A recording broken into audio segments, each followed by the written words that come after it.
Lavdi dhe falendrimet I takojnë vetëm Allahut fuqiplot. Salavatet, selamet qofshin për Muhammedin sallallahu alaihi wasallam. Përshëndetjet tona qofshin për familjen e pejgamberit sallallahu alaihi wasallam, për shokët e tij dhe për të gjithë ata të cilët ndjekin rrugën e Allahut xhaleshanuhu deri ditën e gjykimit. Sot do të flasëm për shërimin e gafletit. Javën e kaluar e përmendëm shkaqet apo faktorët e gafletit, por rikujtim vetëm gaflet pra I thonë kur ti nuk ke ndjenjë ndaj urdhave të Allahut xhaleshanuhu dhe nuk u kushton rëndësi atyre. Pra ke mbules, apo ke një perde mes teje dhe zemrës tënde, roli I të cilës është që ta gjallëroj anën shpirtërore tëndën. Pra vetëm një rikujtim, faktori I parë I gafletit ishte shpeshtimi apo vazhdimi në gjunahe dhe duke mos bërë tëube për ato gjunahe. E dita ishte anashkalimi I zbatimit të urdhave të Allahu xhaleshanuhu dhe e treta shoqërimi I njerëzve të cilët janë gafil, janë gaflet. Tash përmendim ilaçin e gafletit, si ta largojmë gafletin nga veçja jonë. Në një poshtu edhe ilaçi I gafletit ka 3 faktor, 3 gjëra.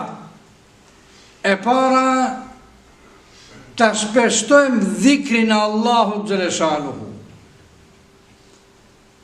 Dhe jo pak, ne edhe që ato tesbih të cilët duhet t'i bëjmë mbas namazit nuk I bëjmë.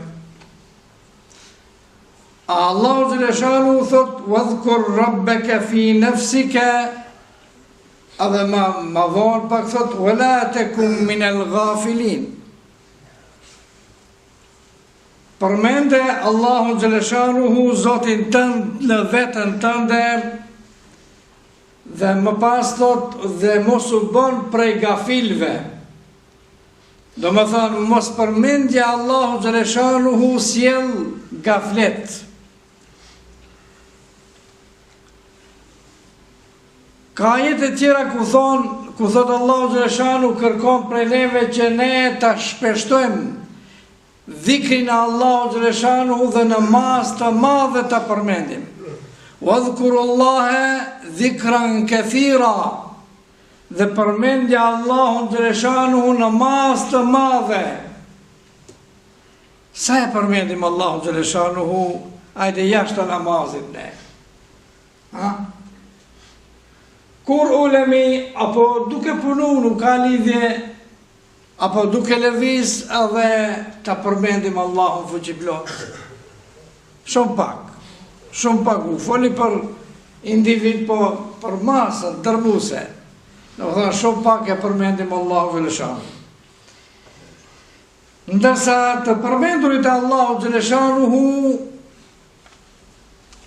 është një derë e hapur e Allahut xhaleshanuhu. Pra dhikri është një derë e madhe e Allahut xhaleshanuhu, e cila nuk mbyllet asnjëherë. Por ti, nëse duhesh ta mbyllish e mbylla. E si është mbyllja asaj derës? Bëhesh gafil, nuk e përmendën Allahun xhaleshanuhu, edhe atëherë rahmeti Allahut xhaleshanuhu, dera e dhikrit do të thonë mbyllet para teje. dhikri të përmendurit Allahu xhaleshanu është edhe ushqim i shpirtit tënd. Ja për shembull si dim, vën saballaki edhe më njerë, hajtë bëjmë përgatit që të hapë se i nam thohë, ashta. Ka dikush në ndek, po në dikush në më thënë edhe ndark, apo edhe ndërmjet hamë. Duhet që lotë shëndeti, ashta, nuk thore në jo.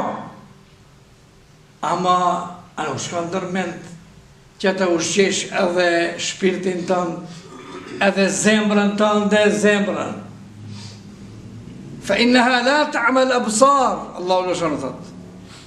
Nuk verberohen syt, por verberohet zemra, apo zemra të cilat janë në gjoks. Nëse ti nuk e ushqen me dhikër, ajo verberohet. Edhe nuk funksionon si duhet pastaj.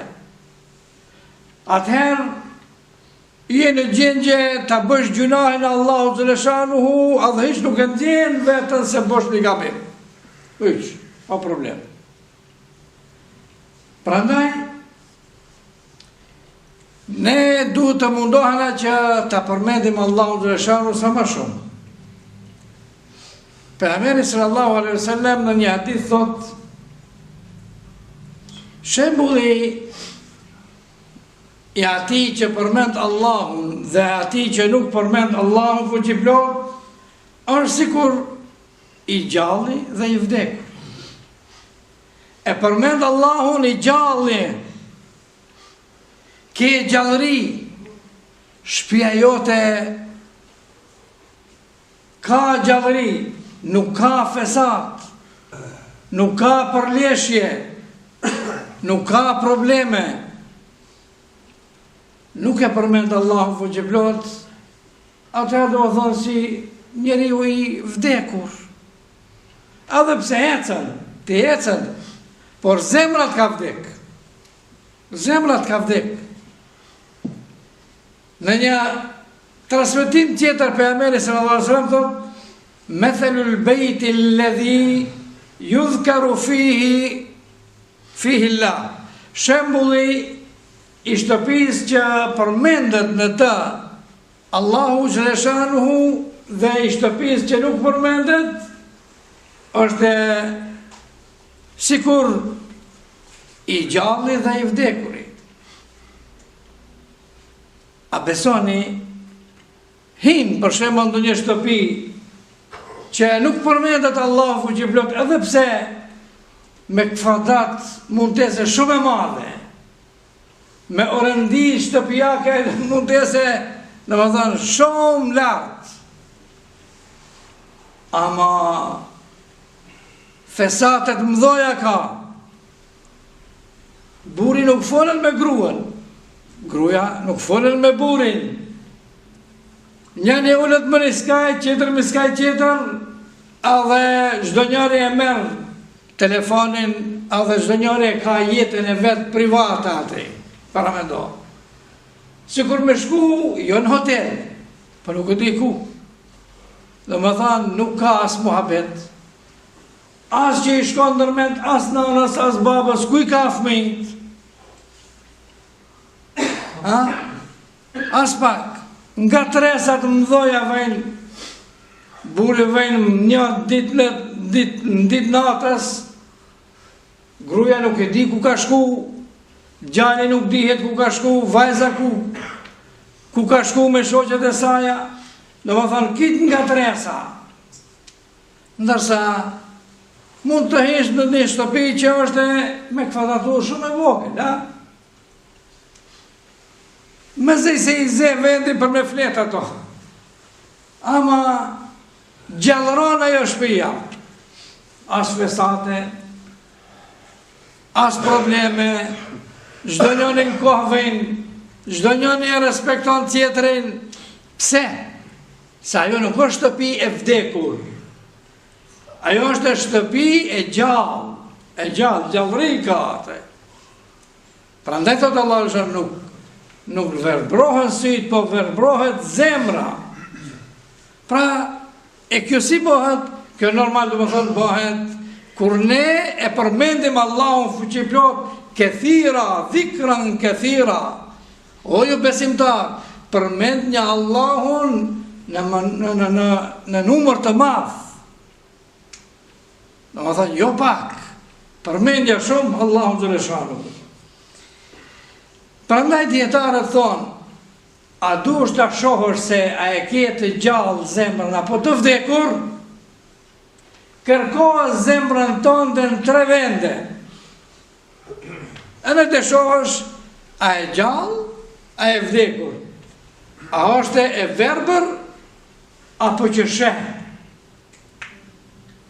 Thot kërkoha në namaz. Allah, me të vërtet e randë kjo. Nëse e sheh si në namaz shumë randi vejnë zemrës, kur di fali këto, hajtë të shkurtoj pak, që asë që një të tila. Hajtë, mund t'i losh dhe njerë, ama për herë, do të thotë se zemra është e vërberua, i mungon dhikri Allahu xhaleshanuhu. Do të përmendesh Allahun xhaleshanuhu ma shpesh. Thot vendi i ditë ku duhet ta kërkosh dhe ti bësh test vetës tënde, si thonë ne, që ta bëj një kontroll, nuk e di si e kom gjakin. Nuk e di si e kom ketë, si e kom gjak. Në aspektin tjetër zemrës tënde, si kom e parëkon regull. Pra ku ta kërkojmë në ndi? Në ndi thot kërkohë gjatë dhikrit. Që për shembull t'i bëj, se ne nuk bëjmë më tepër dhikr, pa në qatë nëse e bëjmë, di se shtaj më moderno. Assalamu alaikum wa rahmatullah, assalamu alaikum wa rahmatullah, në dil pijama një. Në më thonë dhikr s'ka. E kërkohë thotë në dhikr, a vën rënd. Zemrës tonë i vën rënd. A ndjenë vetën, dhe më thonë se është në burë. Se obe kur di bëj. Po atër, beri vetit mbas. Dhe në tre thot, kërkohe zemrën tënde për të kontrolu se si është gjatë lezimit të Kuranit. A ndjehesh mirë, kur e lezon Kuranin, unë nuk di të lezoj, po kur në gjanë Kuran, për shemëll, nises, ma mërë të lëshu një këngë. Apo të lëshu një shka tjetër. E pa atër dhe më thonë, nuk është në regu.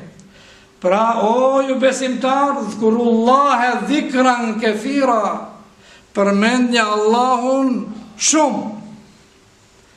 Se kjo është një derë, e Allahu xhaleshanu e hapur. Shiqoni Allahu xhaleshanu, tash më se zgjatim, po, shiqoni Allahu xhaleshanu si e ka po. Çdo ibadet e ka kohën e vetë, Namazi, apo të falish drekën para se me hejnë dreka, jo. Ikindia, akshomi, jacija, sabah i krejt. Namazi i ka për shembull, ka caktu me sa sunet, sa fars. Ndërsa dhikri nuk ka kohë. E ka po Allahu xhaleshanu, dhe më thënë të hapur, të lirë, se edhe nuk është zorë, po është zorë për atë zemër e cila ka smundje. Prandaj, ne du t'i mbam goja tona vazhdimisht të lagura me dhikrin e Allahu xhaleshanu. Ape puno. Gjatë punës thuj, la ilaha illallah, Allahu akbar, subhanallah, thuj, nuk janë fjalë gjata, Allah, që, ma pak, Allah thuj. Qonë salavat për Ameri sallallahu alaihi wasallam, atë kështu më. Kjo të më thonë është në një ilaçi i parë, ilaçi i ditë, që shkurtimisht dibia nuk e zgjatem, thot t'i lash shkaqe, 3 shkaqe që i përmendëm të gafletit. Thot i shina të 3 shkaqe, Pra si që përmendëm, mos vazhdosh nga gabim, mos i anashkalësh urdhat e Allahut xhelalu shanuhu, edhe mos shoqërohesh me gafilet, me njerëz që janë gaflet. E treta, kjo do të thonë mos shoqërohesh normal. Pra, përveç kësaj, e kemi edhe e treta, ilaçi i tretë është ti paksosh përdorimin e gjërave që janë të këndshme apo që të